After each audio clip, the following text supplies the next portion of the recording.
Avishat Etanya samhatya yada Mahad adini saptavai Kala karma gunopeto Jagat adirupavishat. This is third canto. That's first canto. We don't have another copy, so Prabhu's going to get it on the phone. We'll have it here in a second.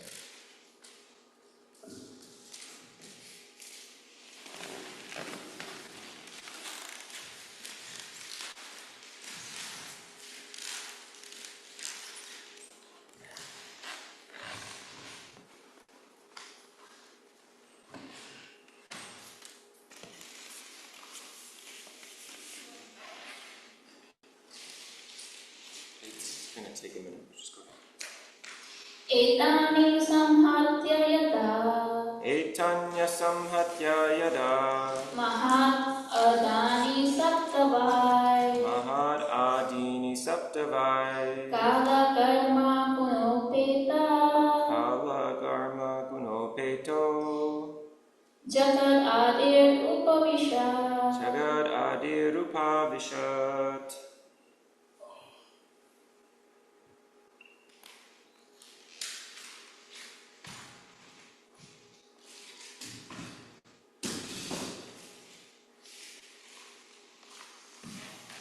Etani, these, asamhatya, being unmixed, yada, when, mahat adini, the mahat tattva, false ego and 5 gross elements, sapta, altogether, 7, by, in fact, kala, time, karma, work, guna, and the 3 modes of material nature, upetaha, accompanied by, jagat adihi, the origin of creation, upavishat, entered. Translation. When all these elements were unmixed, the Supreme Personality of Godhead, the origin of creation, along with time, work, and the qualities of the modes of material nature, entered into the universe with the total material energy in 7 divisions. Purport. As Divine Grace, A.C. Bhaktivedanta Srila Prabhupada. After stating the generation of the causes, Kapila Dev speaks about the generation of the effects. At that time, when the causes were unmixed, the Supreme Personality of Godhead and his feature of Garbhodakshaya Vishnu entered within each universe. Accompanying him were all of the 7 primary elements, the 5 material elements, the total energy, Mahat Tattva, and the false ego. This entrance of the Supreme Personality of Godhead involves his entering even the atoms of the material world. This is confirmed in the Brahma Samhita 535. Andantarasta paramanu chayantarastam. He is not only within the universe, but within the atoms also. He is within the heart of every living entity. Garbhodakshaya Vishnu, the Supreme Personality of Godhead, entered into everything. Okay. Then we'll go on to text 51.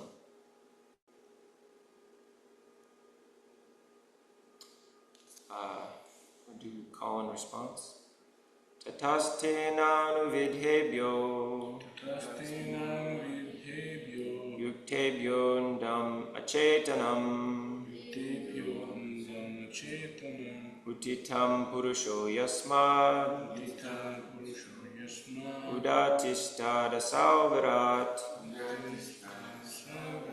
Translation. From these 7 principles, roused into activity and united by the presence of the Lord, an unintelligent egg arose, from which appeared the celebrated cosmic being. Purport. In sex life, the combination of matter from the parents, which involves emulsification and secretion, creates the situation whereby a soul is received within matter, and the combination of matter gradually develops into a complete body. The same principle exists in the universal creation. The ingredients were present, but only when the Lord entered into the material elements was matter actually agitated. That is the cause of creation. We can see this in our ordinary experience. Although we may have clay, water, and fire, the elements take the shape of a brick only when we labor to combine them. Without the living entity, there is no possibility that matter can take shape. Similarly, this material world does not develop unless agitated by the Supreme Lord as the Virat Purusha. Yasmad udatishta asau virat. By his agitation, space was created, and the universal form of the Lord also manifested therein. So the material body is made out of atoms of matter, and without the soul, it's not considered alive. Like we hear all the time, when the person leaves his body, that he passed away, so he's not there anymore, and someone says, where did he pass? He's not there. That's just his body. Someone might come in and say, oh, he's sitting right there in the coffin. I'd say, no, he's already gone. So we generally, even if we don't focus on it, we have an understanding that we're not matter, we're not dead matter, we're alive. This body is changing constantly, but I am in the body. And so the material world, similarly, is dead without the Supreme Lord agitating the material nature for there to be creation.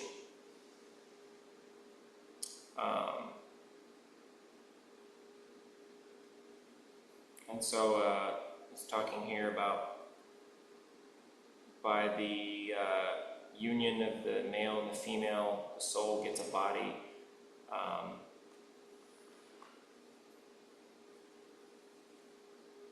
And so all the elements there are already present to have the body, but until a soul is put into that body, it's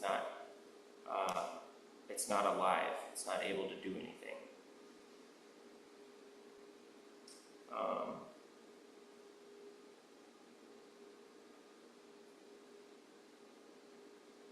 So this whole world is just considered the universal form of the Lord.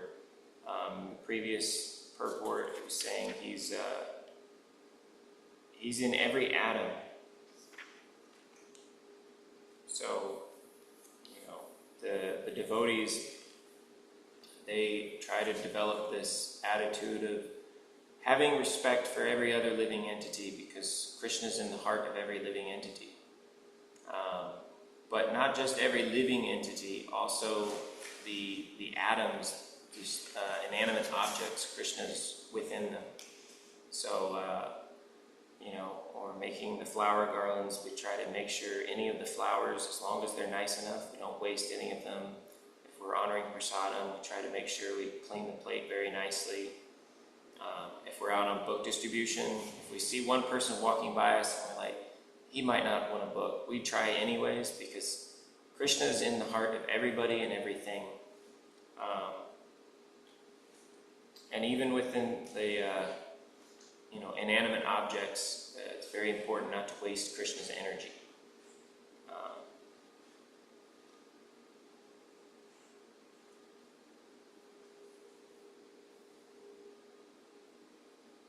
But this material world is so perfect that we have so many, in our modern world, we have so many fascinating creations, we're hosting this Bhagavatam class. Shishi Gornitai Ki. We're hosting this Bhagavatam class, and people in different cities can watch it via the internet. And so a very nice example of all this material energy, there's electricity, there's some metal, there's some plastic involved in that object that until someone brings it together in the right combination, it's not manifesting this particular thing, this Bhagavatam class. So all the material elements are there, but until the soul, the super soul, until God agitates the material creation, it's basically dead. It's not, it's like this material body that, as soon as the soul leaves, it remains dead. It's, I'm shedding skin cells and I cut my hair from time to time, so I'm very aware that this is just dead matter, but I am in this, as a friend said, this meat suit, just operating this vehicle.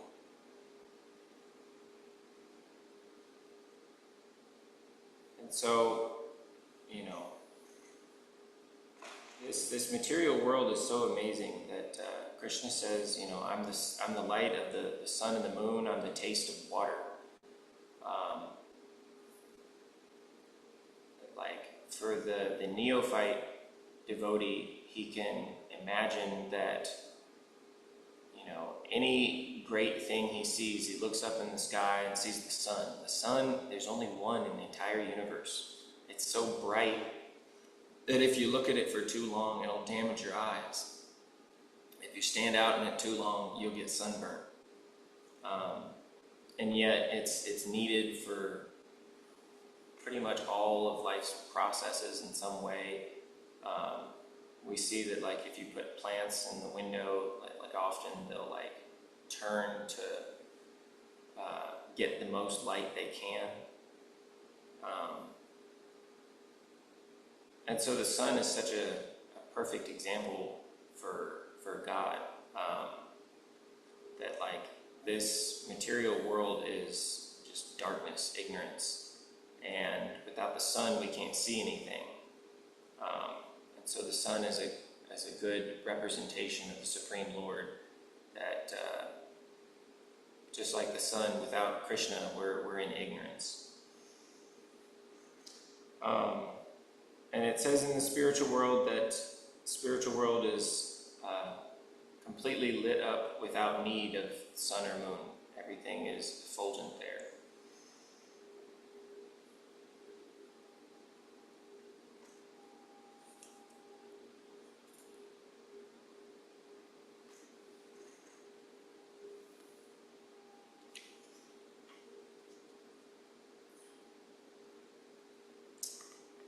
Go ahead and read text 52. Etad andam vishakyam krama vridhar dashotarai toyadibhi parivrittam pradhanena vrittarbahi yatraloka vitano yam rupam bhagavato hare. Translation. This universal egg, or the universe in the shape of an egg, is called the manifestation of material energy.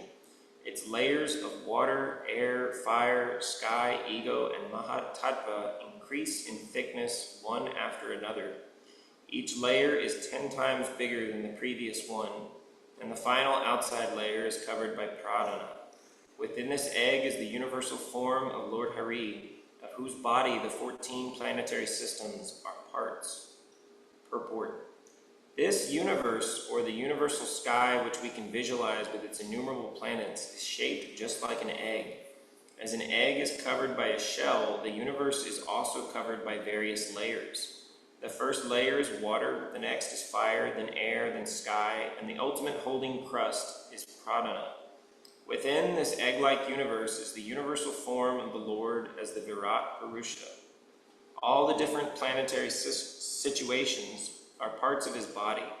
This is already explained in the beginning of Srimad Bhagavatam's second canto. The planetary systems are considered to form different bodily parts of that universal form of the Lord. Persons who cannot directly engage in the worship of the transcendental form of the Lord are advised to think of and worship this universal form.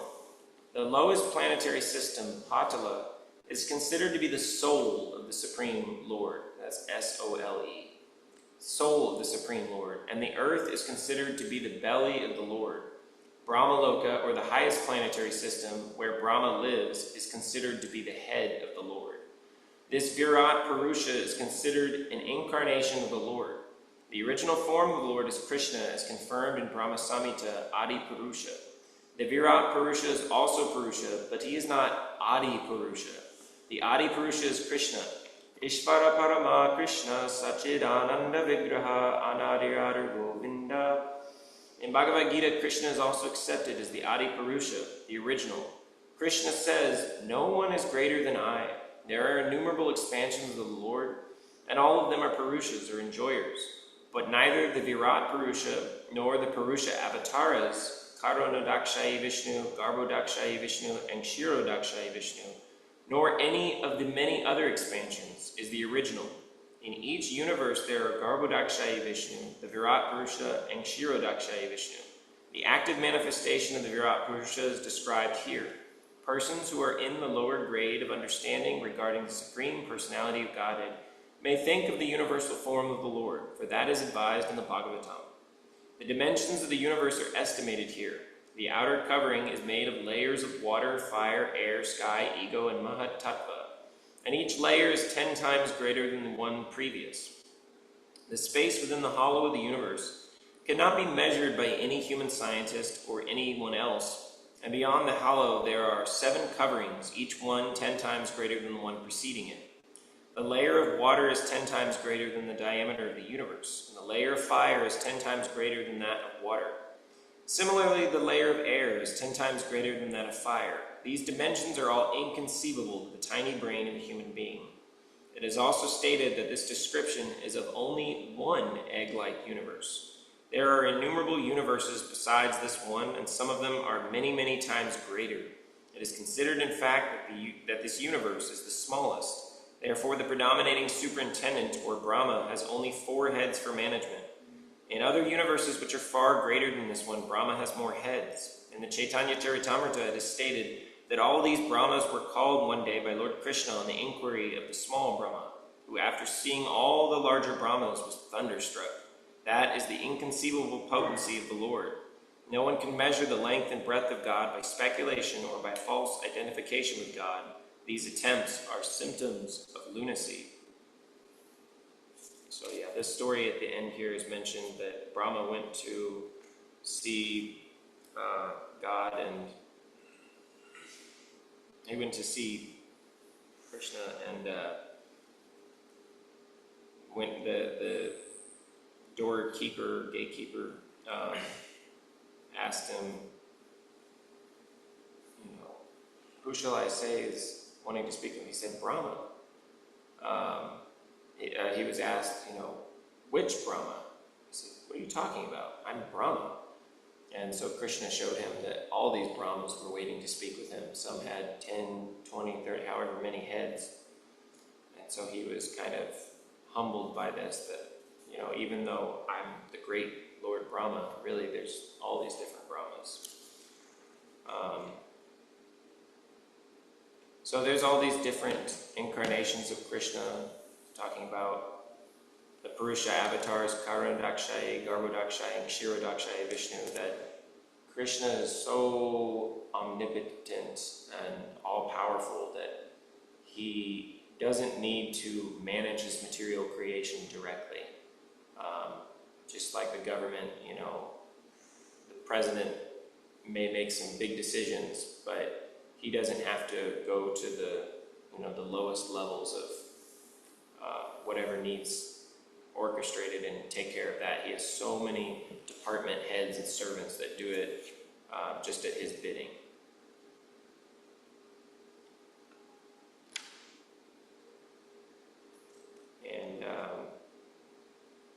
And the purport here is talking about the universe is shaped like an egg, and it has these different layers of the elements surrounding it, and that there are 14 planetary systems.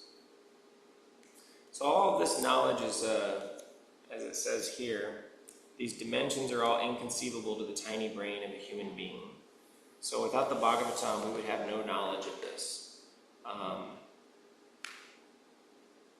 we can kind of relate that science, or what you'd call mainstream science, will often tell us something that is just, we can't believe it, we can't fathom it, it's beyond us.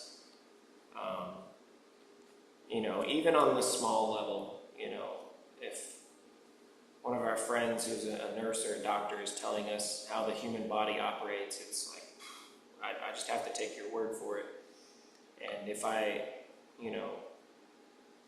learning about any subject, at some point it gets to a point that's beyond me. So this is knowledge about the material universe that we live in. It can't exactly be tested in the regular sense of, I'll believe it when I see it. It's coming from Shastra, so our job is to just take it as it is.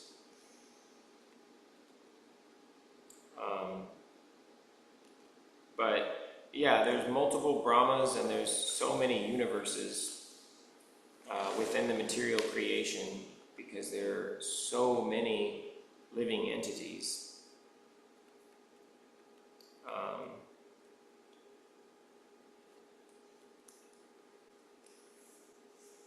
But yeah, the last sentence of this: no one can measure the length and breadth of God by speculation or by false identification with God.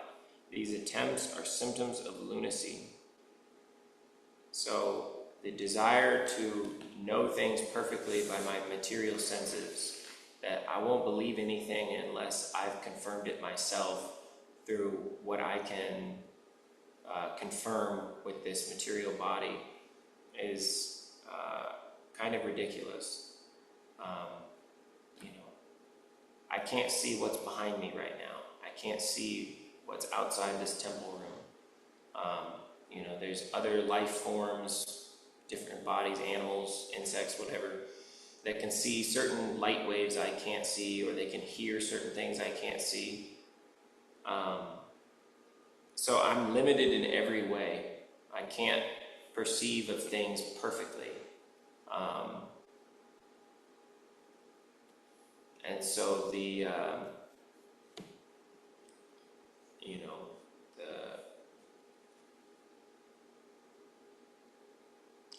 spiritual master and the Shastra are giving the torchlight of knowledge by which we can see.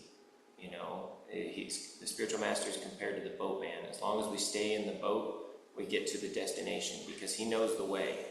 He knows, you gotta turn this way, and then there's a little bump, so you're gonna have to hold on to the ship real tightly for a few seconds. And all we have to do is just follow his instructions. And like it says here,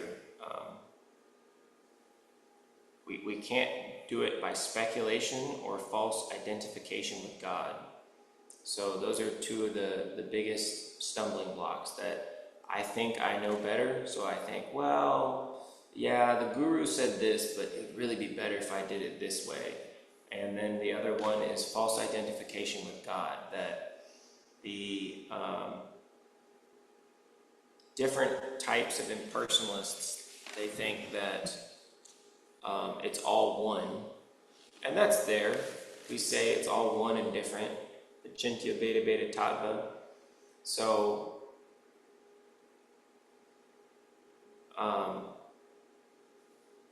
if you say everything's one, then what are the multiple things you're referring to? Oneness has no context without difference, and difference has no context without oneness. If I say everything's different, then we don't have classes of things that, these are sweet food preparations, these are salty food preparations. So, on the highest level, everything is simultaneously one and different with Krishna. Krishna's independent, he's a person, and we're told to worship him as a person. But it's also, everything is just his energy. And this is very nice because ultimately, this is the only thing that satisfies us. We are persons, and if you try to take persons away from somebody, people away from somebody, human interaction, they'll inevitably develop a relationship with a cat or a dog Or, you know, there was a movie one time I saw, I'm having a blank and remembering what it was called, but the guy's stranded on an island, and towards the end of the movie, Castaway, thank you. He's got a volleyball because the plane that crashed had some stuff left over on it. And anyways, he's got this volleyball, and he's like painted a face on it, and I think he calls the volleyball Wilson, or it's got a name. And so anyways, the idea is that like we're so desirous of people, of a personal connection, that we'll do whatever we can do to have that personal connection. And Krishna knows this, and he's so merciful that you know, he's giving the living entity what the living entity wants. He's fulfilling desires. So if the living entity wants to try to enjoy the material world, you know, Krishna will advise against it, Guru will advise against it.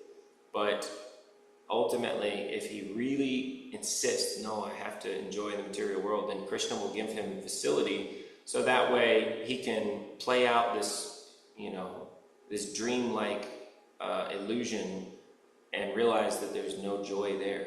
It's all just suffering. And so we all desire to have that connection with a person, and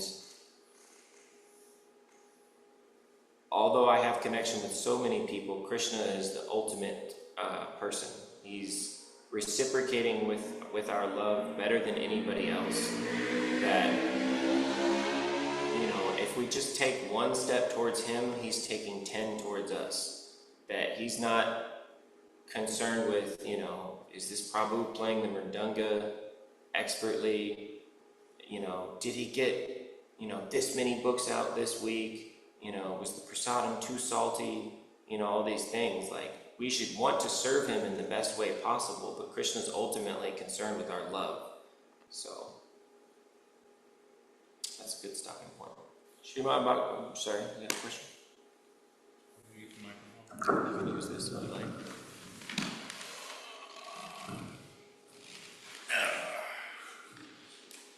I have two questions. So my first question is about your point about the sun giving energy, and I can't remember exactly what it was, but my question is that actually proof that the material world is personal because only a person can give energy? And if not, can you tell me how the sun gives other living entities? Basically, if it's impersonal, how is it possible to give energy to other living entities? I don't know. Does that make sense? I think so. You get it? I think so. Okay. And I have another question. After you're done with this one.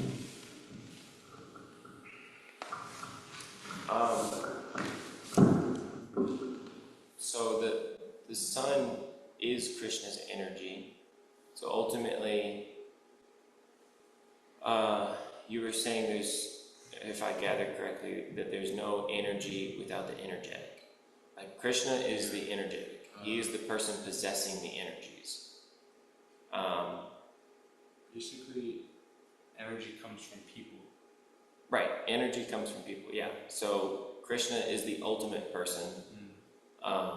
So nothing exists separate from him. Like, in a conventional sense, I can understand that I have energies, but in the ultimate sense, I don't exist separate from Krishna. So everything, the sun, you, me, this temple, is just a part of Krishna's being. So, you know, we use the sun as sort of an analogy that there's only one sun, and yet we feel it's present in every presence in every corner of the universe. That, like, you know, it's whatever it is, 93 million miles away. And yet, you know, if the shades aren't up, it gets hot in my room. So the sun itself is not in the room with me, otherwise I'd combust into flames, I wouldn't be alive, right? but its presence is felt there. So similarly, Krishna is personal, and then his impersonal energy is there as well, simultaneously one and different.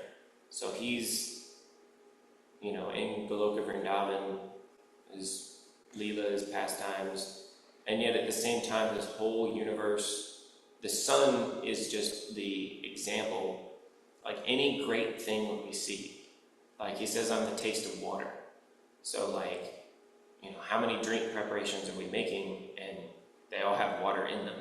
If you extract the water from them, it's not going to taste very good. So it's like that greatness, oh wow, this tastes really nice, that's Krishna. So it's a nice meditation for us. We go out every day, and we're like, wow, the sun looks beautiful today. It's so nice out. The plants are absorbing the energy of the sun to grow. That's Krishna.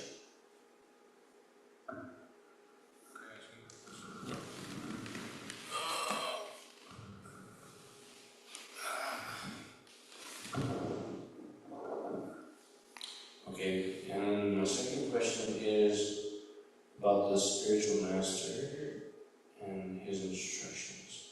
So sometimes we get instructions from the spiritual master, but if we try to implement them in our lives prematurely, then we disturb others and we look foolish.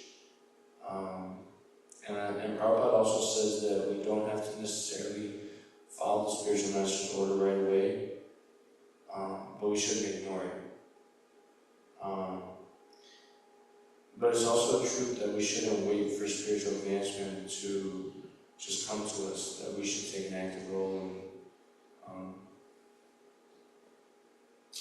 in obtaining spiritual knowledge. So the question is, okay, I trailed off on this one. Should we take an active role, or should we just wait a little bit? Can you clarify an active role? What do you mean by an active role? Active role meaning that's a good question. I don't even know. Maybe I don't know. Initiative?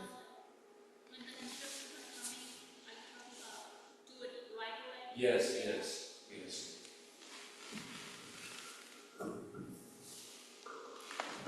So I don't know the quote or exact area where Prabhupada's saying that. Not that I'm, doubting that, but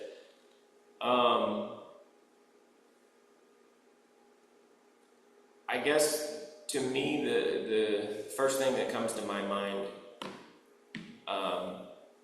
because on the subject of the spiritual master might ask me to do something, and I just feel like there's no way I can do that in my present state. The spiritual master is not an ordinary person.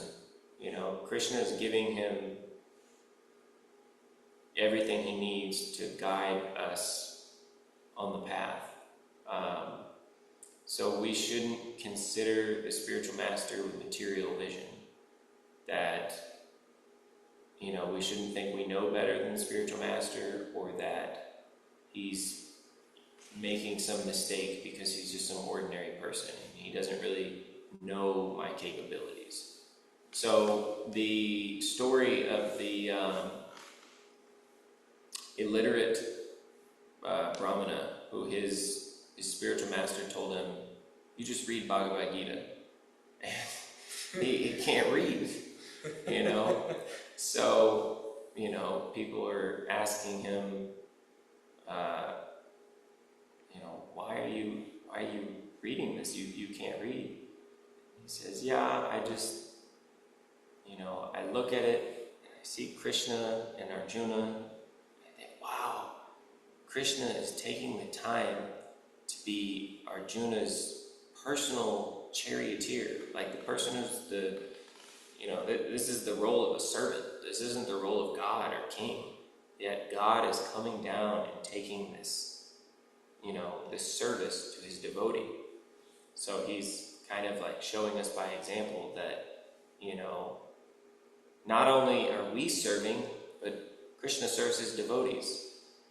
And so this person could have said, well, I'm illiterate, the spiritual master doesn't know that, so I'm going to ignore his instruction. Yet he didn't. He's carrying out to the best of his ability, and, you know, he's succeeding because of that. So I think that kind of answers your question. I mean, the long and the short of it is like, you know, we have to try our best.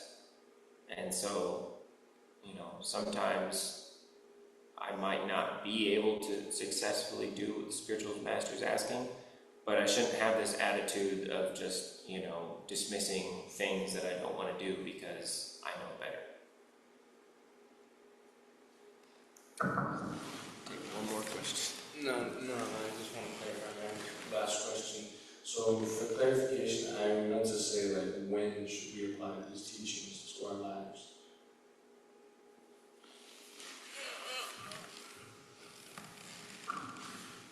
Well, every person is kind of figuring out, you know, how fully they want to surrender.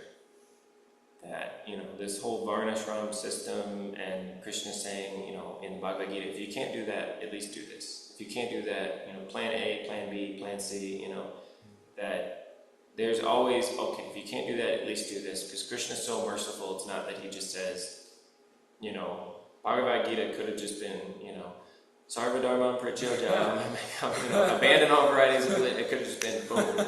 Instead, he built up to that. So,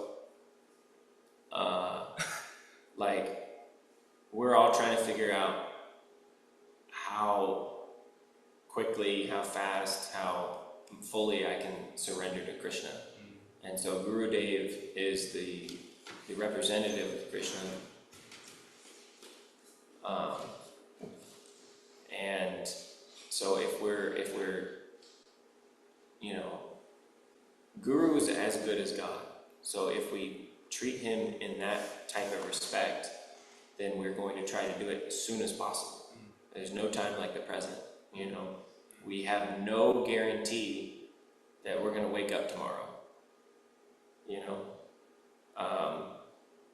So that's the thing, is like, it's not about like a quantifiable number, like if I do this, then this, but if the effort is there, if I'm trying to serve the spiritual master fully, that's what Krishna wants.